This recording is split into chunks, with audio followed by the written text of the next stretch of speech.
할렐루야. 아멘. 네.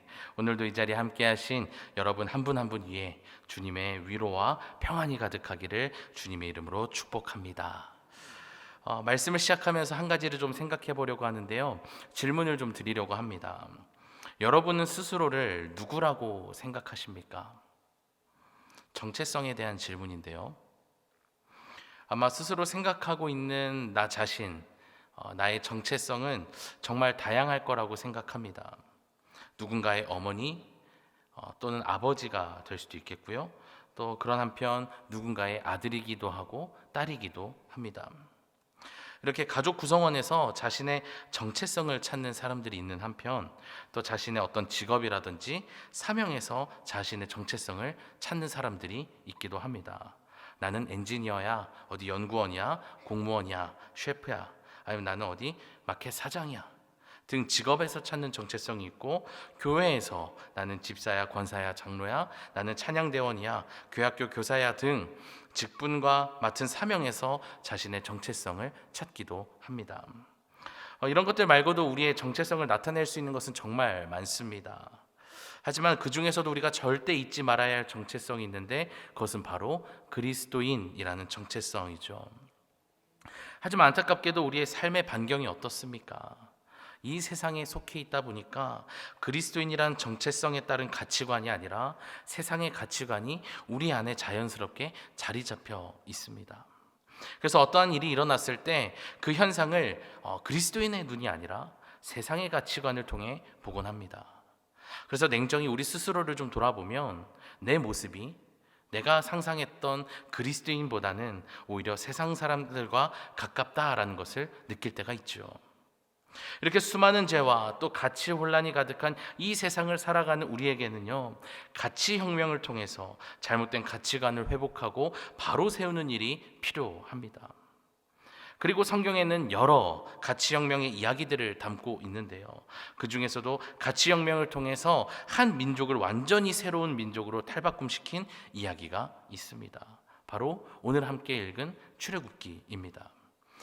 출애굽기는 다들 잘 알고 계신 것처럼 기적이 많이 담겨 있는 성경 중 하나입니다. 이집트를 향한 10가지 재앙 사건과 홍해가 갈라지는 일들, 만나와 메추라기 사건 등 수많은 기적들이 출애굽기에서 우리는 볼 수가 있게 되죠. 하지만 출애굽기는 단순히 기적만 모아놓은 책은 아닙니다. 출애굽기는 노예의 삶을 살고 있었던 이 이스라엘 백성들을 하나님의 자녀로 성장시키는 가치혁명을 이루는 놀라운 하나님의 사역을 소개하고 있는 말씀이기도 합니다.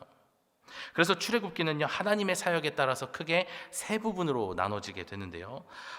첫째는 이스라엘의 이집트 탈출의 내용이고요. 두 번째는 하나님과의 언약 체결과 율법을 받는 내용이고, 마지막 세 번째는 성막을 짓는 내용으로 구성이 되어 있습니다. 그리고 하나님께서는 이 세 가지의 일들을 통해서 이집트의 노예로 살고 있었던 이 이스라엘 백성들을 당신의 백성, 하나님 나라의 백성으로 차츰차츰 만들어 가십니다. 오늘은 이스라엘 백성들이 이집트의 노예로 고난을 받고 있었던 그 첫 부분을 시작으로 해서 하나님께서 어떻게 이스라엘을 바꿔 가시는지를 살펴보며 세상의 노예로, 물질의 노예로 살아가는 우리의 가치관을 바꿔보고자 합니다. 혹시 올해 2023년도를 어떤 어려움으로 가득했던 한 해로 보냈다고 여겨지는 분들이 계시다면 오늘을 통해서 우리의 가치관이 완전히 바뀌는 혁명의 해, 은혜의 해가 되어서 남은 2023년도를 주님 안에서 잘 마무리할 수 있기를 주님의 이름으로 소망합니다. 창세기 마지막을 보면요, 하나님의 인도하심으로 70명 정도에 불과했던 이 야곱의 가족들이 이집트 총리로 있던 요셉과 함께 살게 되죠. 이산가족 상봉이 이루어지게 됩니다. 그렇게 이제 야곱의 가족들은 이집트에 정착한 뒤로 날로 번창해 가게 됩니다. 자, 그런데 오랜 시간이 지나고 본문의 기록처럼 이집트에 요셉을 알지 못하는 새 왕이 일어나게 됩니다. 새 왕이 일어났다는 말은 무슨 말일까요?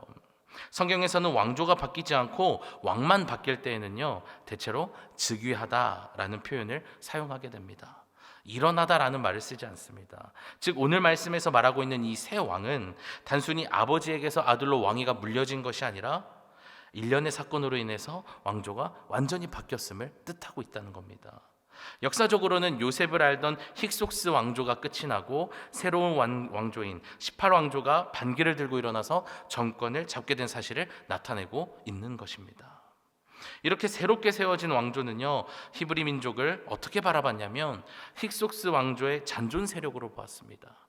이전 왕조의 어떤 잔재 세력 이렇게 보고 극심한 차별 정책을 실시하기 시작했습니다.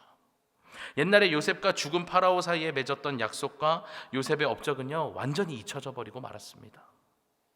그런 그들에겐 날로 번창해가는 이런 야곱의 가족들, 히브리 민족은요 눈의 가시와도 같았습니다.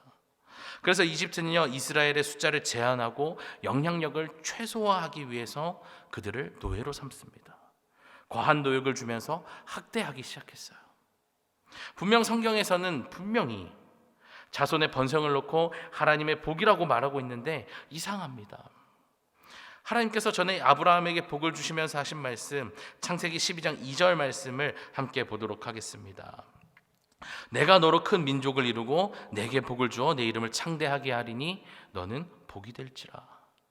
자손의 번성, 큰 민족을 이루는 것이 복이라고 말하고 있습니다. 그러나 이들이 누린 하나님의 복이요 화근이 되어서 혹독한 고통을 당하게 되었습니다. 아이러니하지 않습니까? 이게 무슨 복입니까? 그럴 바에는 그냥 아이를 조금 낳고 편히 사는 것이 나은 것 같아 보여요. 이것은 도무지 이해할 수 없는 복, 어떻게 보면 복 같지도 않은 복이었어요. 우리도 이와 비슷한 상황을 겪을 때가 있습니다. 하나님의 가치관을 따라 살면서 하나님께서 주시는 복을 누리려다가 보면 오히려 그것이 이 세상의 방식과 맞지 않아서 곤란함을 겪을 때가 있습니다. 이런 반복을 겪다 보면요 어느새 우리는 하나님의 가치관을 따르고 받아들이기보다는 조용히 그것을 한쪽 구석으로 몰아냅니다. 외면하는 것이죠. 그렇게 우리는 가치관의 충돌을 겪어가면서 점점 세상에 순응하게 됩니다. 마치 이스라엘 백성들이 이집트에서 반항 한번 제대로 해보지 못하고 400년 동안을 노예로 살았던 것처럼 말이죠. 어째서 이스라엘 백성들은 이 무지막지한 학대에 그저 순응하며 살았던 걸까요? 또 우리는 무엇 때문에 이 세상의 가치관을 쉽게 벗겨내지 못하고 거기에 순응하며 살고 있는 걸까요? 이집트의 새 왕, 요셉을 모르는 새 왕의 말 속에서 우리는 세상의 방법을 보게 됩니다. 그는 자신의 백성들에게 다음과 같이 말합니다. 이 백성 이스라엘 자손이 우리보다 많고 강하도다. 한번 생각해 보셨으면 좋겠습니다. 정말 이때 당시 이스라엘 자손들이 이집트보다 많고 강했을까요? 절대 그렇지 않습니다. 그들이 분명 하나님의 은혜로 번성은 했지만 소수민족에 불과했던 이 이스라엘이, 히브리 민족이 이집트보다, 제국이었던 이집트보다 절대로 숫자가 많을 수가 없었습니다. 즉 당시 파라오가 이야기했던 것은 뭐냐면요, 이집트 사람들 사이에 거짓 공포감을 심어서 이스라엘 백성에 대한 우려의 마음을 강제로 만들기 위함이었다라는 것이죠. 요즘 흔히 쓰는 말로 가스라이팅을 하고 있었던 겁니다. 이런 것처럼 세상은 끊임없이 우리를 속이려고 합니다. 세상이 말하는 가치관에 따라서 살지 않으면 실패하게 될 거야, 망하게 될 거야, 너는 다시 일어설 수 없을 거야 라는 이야기로 말이죠. 문제는요, 우리가 그 속임수를 구별하지 못하고 속아서 세상의 가치관을 여과 없이 수용한다는 겁니다. 그리고 그 가치관대로 살기 위해서 아둥바둥 거리며 살아가요. 심각한 착각에 빠지고 말았습니다. 제가 예전에 정의란 무엇인가 라는 책으로 유명한 마이클 샌델 교수의 공정하다는 착각이라는 책을 읽었던 적이 있습니다. 마이클 샌델은요, 이 책에서 미국의 입시 비리 사건을 통해서 공정에 대한 문제를 꼬집고 있는데요. 그는 여기서 실력만으로 경쟁해야 하는 입시에 어떤 돈이라고 하는 외부적인 요소가 끼어든 것을 꼬집는 그런 단순한 얘기를 하진 않습니다. 그는 우리가 당연하게 여기고 있는 가치관 중 하나인 능력주의에 대해서 그것을 의심하고 그것을 당연스럽게 여겨서는 안 된다라는 이야기를 하게 됩니다. 이런 겁니다. 능력주의로 인해 승자는 자만심을 갖고 패자는 수치감과 분노감을 갖는 이 안타까운 상황이 정말 공정한 것인가? 그것이 정말 정의로운 것인가를 묻고 있는 겁니다. 현상이 아닌 현상의 근원에 대한 해결을 묻고 있는 거죠.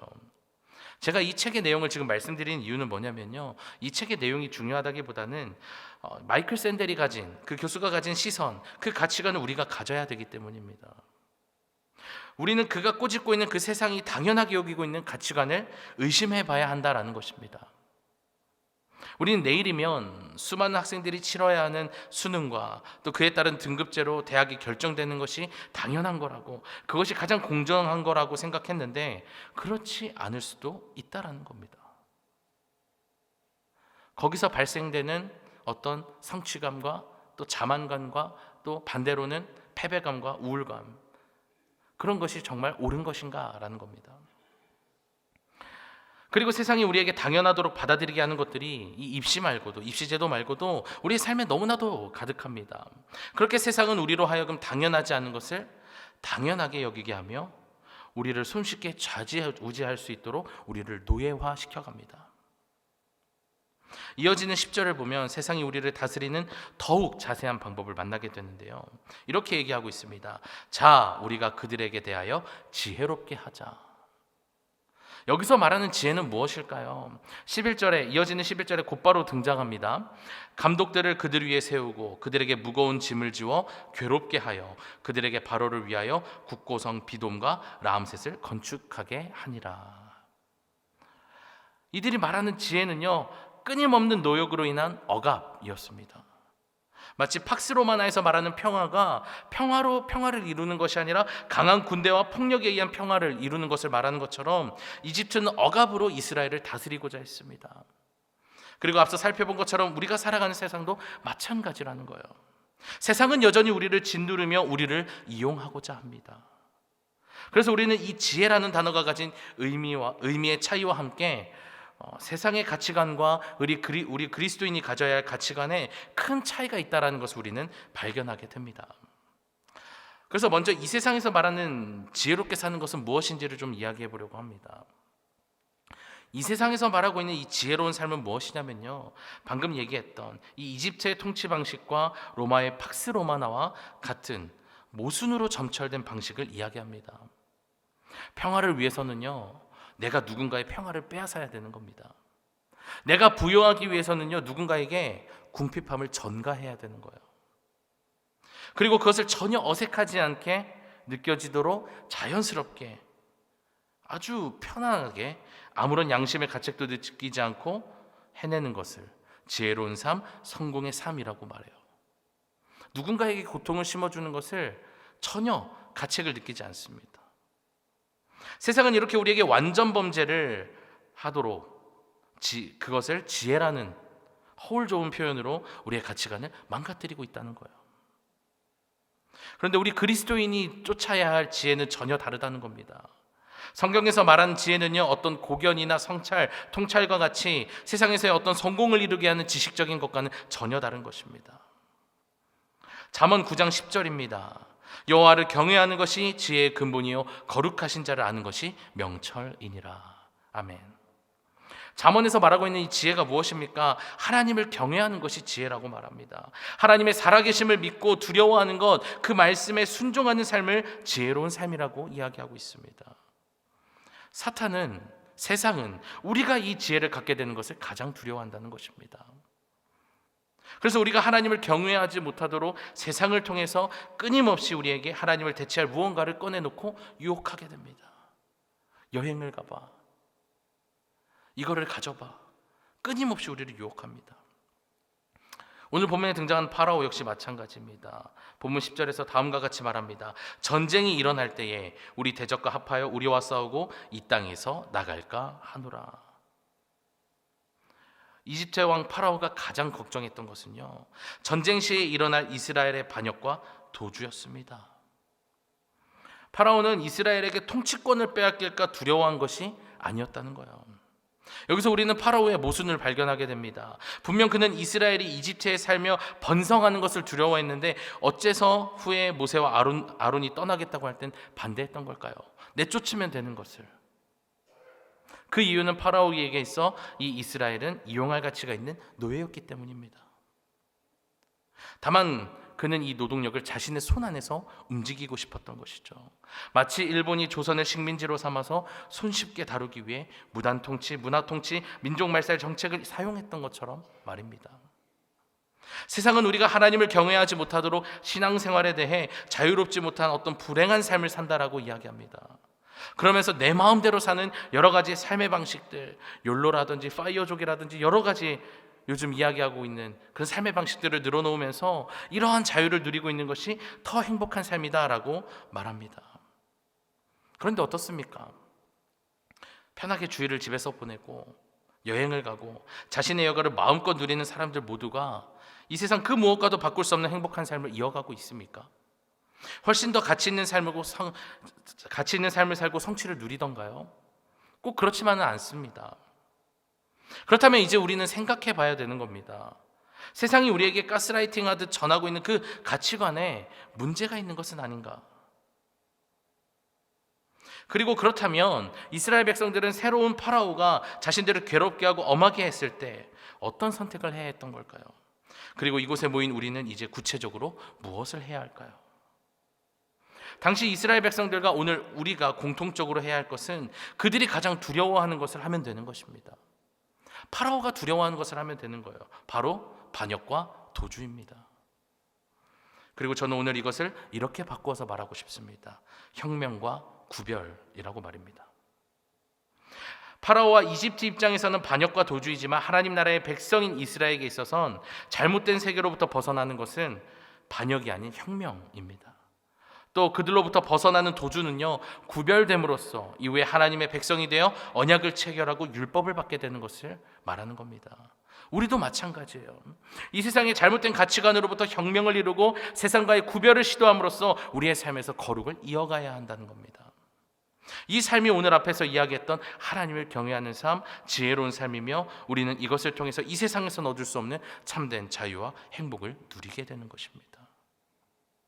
그렇다면 세상으로부터의 반역과 도주, 다시 말해 이 혁명과 구별을 우리는 어떻게 할 수 있을까? 그것은 우리가 가진 오랜 신앙의 전통인 기도로 가능합니다. 우리가 잘 알고 있는 욥기를 통해서 이것을 좀 살펴보려고 하는데요. 아시다시피 욥은 뜻하지 않은 고난을 받게 됩니다. 그때 욥은요, 하나님께 굉장히 무례한 말들을 쏟아내게 됩니다. 주님, 제가 태어난 날을 저주합니다. 주님은 불공평하신 것 같아요. 도대체 이런 재앙을 왜 저에게 내리시는 겁니까? 등 자신의 죄를 인정하기보다는 하나님께 끊임없이 자신의 불평, 불만을 쏟아내게 되죠. 그런데 하나님께서는요, 이런 말씀을 다 들으시고도요, 욥기 마지막에서 욥을 옹호하시면서 말씀하시는데요. 욥기 42장 7절 말씀을 우리가 함께 읽어보도록 하겠습니다. 함께 있습니다. 시작. 여호와께서 욥에게 이 말씀을 하신 후에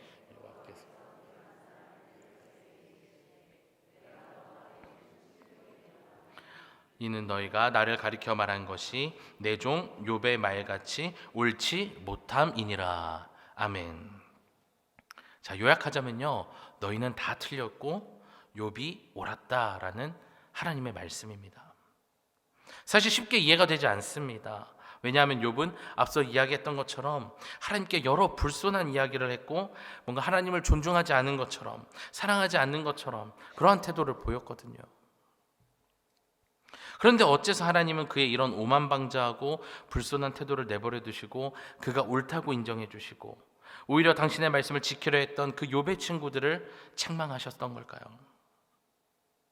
왜냐하면 욥의 태도는요, 그냥 헛소리가 아니라 그의 기도였기 때문이었습니다. 그의 외침은요, 하나님을 향한 반역과 도주가 아니라 자신을 괴롭게 하는 그 사탄으로부터의 반역과 도주, 혁명과 구별이었다는 겁니다. 분명 그는 하나님에 대해서 불평과 불만을 늘어놓고 하나님께 따져 물었지만 그게 바로 하나님께 기도하는 것이었다는 거예요. 하나님께로 자신의 몸을 피하는 것이었습니다. 저는 이것이 우리가 잘못된 가치관과의 충돌과 그로 인한 고통 앞에서 보여야 할 올바른 반응이라고 생각합니다. 기억하시기 바랍니다. 우리는 하나님께 물어볼 권리가 있다는 거예요. 우리가 겪는 비참함에 대해서 아버지 되신 하나님께 자녀로서 물어볼 수 있다는 거예요. 하나님 우리가 절망할 때 쏟아내는 그런 말들까지도 다 이해해 주시는 분이시기 때문입니다. 비록 욥이 자신의 슬픔과 고통을 하나님께 가감없이 어떻게 보면 과할 정도로 표현했지만, 그런 만큼 괴로웠지만, 그런 가운데서도 여전히 그는 하나님 곁에 있었습니다. 욥은 그것을 하나님께 기도로 올려드렸기 때문에 하나님께 인정받을 수 있었던 것입니다. 사랑하는 여러분, 이것이 우리가 할 수 있는 세상의 가치관으로부터의 반역과 도주, 혁명과 구별을 담은 기도이자 신앙의 모습인 줄로 믿습니다. 하나님에게서 도망치지 않기를 바랍니다. 혹시 하나님을 향해 좋은 말, 아름다운 말을 늘어놓은 뒤에 그 다음엔 하나님께로부터 반역과 도주를 시도하고 계시진 않습니까? 여러분의 감정을 하나님께 숨기려고 하거나 부정하지 않기를 바랍니다. 하나님께 과감하게 부르짖으시기를 소망합니다. 주님, 우리가 무엇을 외치든지요, 당신 곁으로 몸을 피한 우리를 불쌍히 여기시고 귀하게 여기셔서 우리를 세상이 짓눌리지 않도록 우리를 도우시고 구해내실 것입니다. 말씀을 정리합니다. 여러분, 지금 여러분은 무엇의 노예로 살아가고 계십니까? 언젠가는 썩어 없어질 세상의 가치관 아래에서 살아가고 계시진 않습니까? 지금 우리의 눈에는 세상의 가치관으로 세상을 바라보고 그에 따르지 않으면 패배할 것처럼 보일 겁니다. 심지어 이 자리에 나온 시간조차도 아깝게 느껴지실지도 모르겠어요. 그만큼 세상은 우리의 마음을 조급하게 하고 불안하게 만듭니다. 그러나 파라오가 400년이란 오랜 세월을 이스라엘을 지배했음에도 불구하고 이스라엘은 그 안에서도 끊임없이 번성했고, 곧이어 하나님께서 보내신 모세를 통해 이집트에서 탈출하고 하나님과 관계를 맺었던 것처럼 단 한 사람의 신앙인이 있는 동안 하나님 나라의 가치를 품은 복음은요, 황폐한 그 땅에서 끊임없이 퍼져나가게 될 것입니다. 그리고 그 사람을 통해 이웃과 나라와 민족, 그리고 세상의 가치가 변화될 것입니다. 저는 그 한 사람이 여기 모인 우리 각 사람들이 되었으면 좋겠습니다. 분명 오늘 우리가 살아가는 이 시대는 비록 여러 가지 상황과 삶의 어려움으로 인해 그리스도인의 신앙과 가치관을 지키기 어려운 것은 사실입니다.